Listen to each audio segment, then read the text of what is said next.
Already বিকাশবাবু তিনি তার explanation জানিয়েছেন যে প্রশাসনিক দুর্নীতি যেমন একটি বিষয়, সেরকম প্রশাসনিক স্বৈরাচার আর একটি বিষয়। সংবিধান স্বীকৃত আইন, সেই আইন আপনাকে পছন্দ হতে পারে, অপছন্দ হতে পারে, কিন্তু আপনাকে সংবিধান স্বীকৃত আইনের সম্মান করতে হবে। কনস্টিটিউশনাল মোরালিটি, আপনার পার্সোনাল মোরালিটি আর পলিটিক্যাল মোরালিটি এর যদি কনফ্লিক্ট হয়, তাহলে কোন মোরালিটিকে আপনি উচ্চাসনে বসাবেন সেটা হচ্ছে আপনার বেসিক আন্ডারস্ট্যান্ডিং।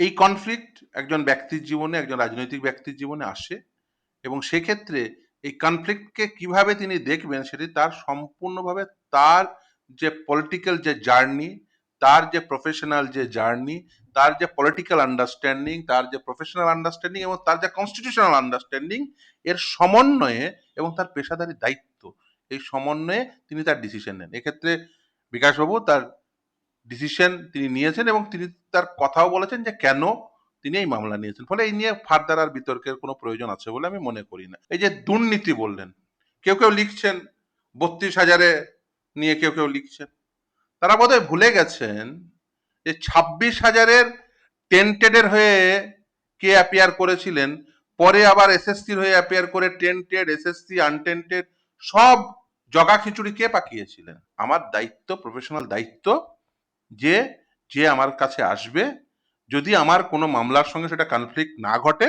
তাহলে আমি তাকে প্রফেশনাল হেল্প দেব, সে আইনি সহায়তা প্রদান করব। এর মধ্যে অত্যুক্তি কিছু নেই, এর মধ্যে বিতর্কেরও কিছু নেই। কিন্তু হ্যাঁ, এটা বলতে পারেন যে দুর্নীতির মামলা।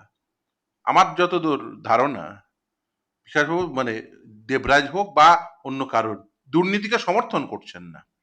যদি দুর্নীতি করে থাকে কেউ, তার জন্য শাস্তি পাবে এবং তার জন্য সর্বোচ্চ লড়াই, যেমন ভাবে আগেও লড়েছি, এখনো লড়বো।